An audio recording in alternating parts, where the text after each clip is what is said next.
Thank you so much, and thank you again to the Ceann Comhairle for organising this really important symposium. I see that our room is thinning out a little bit, which as the day goes on, it can sometimes happen, and I sort of feel like it gives me licence to say nearly anything, so that's fantastic.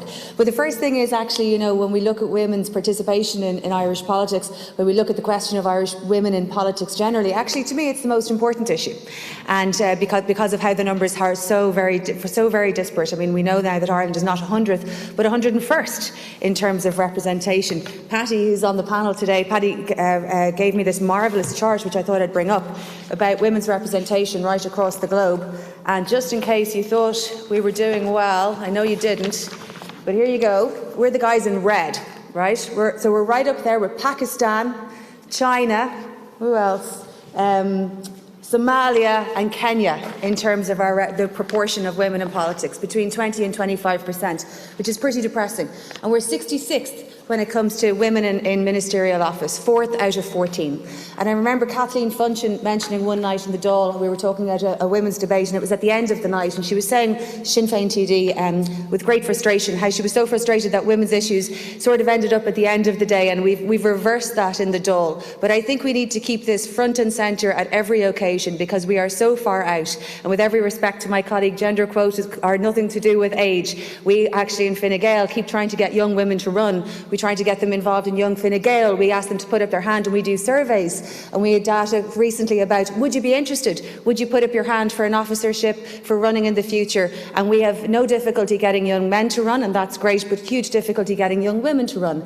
In my own area, in Killiney Shankill, where I was a councillor first, I know that I can support a woman running on that ticket really well. You know, I can't necessarily get her in, but by God, I can support her well. I've asked three women to run in that seat, and I can't get a woman to run there. Okay, so what are the challenges? What are we doing now that's making that more difficult? What are we saying? What are the words that we're using?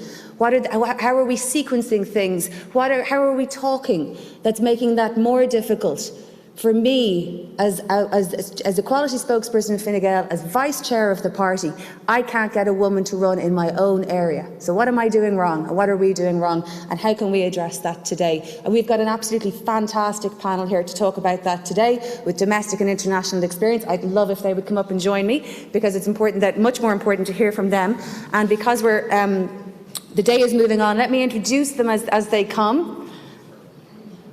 So we have Alison Cowser here, who will be a stranger to nobody. Alison is a pioneer in terms of women in politics, setting up Women for Election back in 2012, I think, Alison. And I remember those days, setting it up, and it's done extraordinary work for women in politics. We have the Honourable Paddy Tornsey from Canada, former Canadian legislator, Member of Parliament, and now the Inter-Parliamentary Union's representative to the United Nations since 2014, and a former Parliamentary Secretary, indeed, a ministerial position in Canada. We also have Emily O'Reilly at some...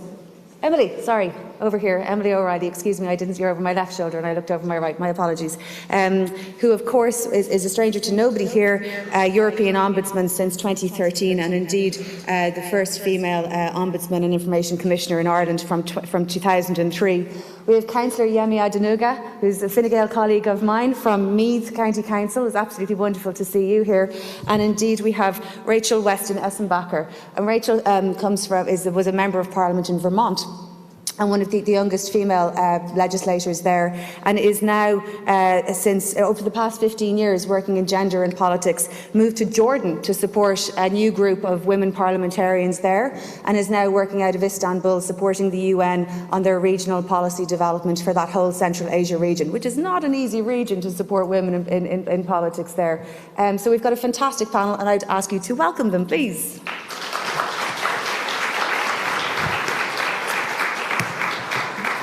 And I think without messing up the mics, can everyone here still hear? Yeah? Yeah, perfect. So what I wanted to actually ask the panel We keep hearing, every time we talk about politics, women in politics, we talk about the difficulties of women in politics. God knows I get enough interview requests to talk about how difficult it is to be a woman in politics. What are the challenges of being a woman in politics? And we can name them off pretty quickly. Paddy gave me this fantastic report on sexual harassment and violence against women in parliaments in Europe, with extraordinary findings right across Europe. And you can speak to that later. Indeed, we know that, and we have Mary Upton here today. I hope she might be here. If she is, give us a wave. We met her earlier, who led at the Ceann Comhairle's request this fantastic report on family-friendly, making a more family-friendly parliament. And I think the very best thing about this report, quite apart from its excellent recommendations, is the fact that it had both a man and a woman who had recently had a baby in it, instead of it just being women who have babies. Because of course men have babies too, and childcare is a parent's issue, not a woman's issue. So I think that is one of the best things structurally about that report, and we can come back to that. But what I was thinking as I was listening to the day, and this is what I want to ask the panel, is we have two challenges as far as I can see for women in politics. And I actually wrote them down, I left them up there, sorry. But we keep talking about politics being very, very difficult. And yet what we've heard is we want more women to run, and they're being put off in part by the discourse about how difficult it can be. They're being put off by some of the facts that we have here. They're being put off by the concept of social media abuse and what that might be like versus what that is like. They're being put off in all of these different ways. What do you think we can do to change the language around women in politics, to make it something that's actually a really attractive option for women, that we can actually draw in women and we don't face the difficulty that I mentioned about actually getting women to run?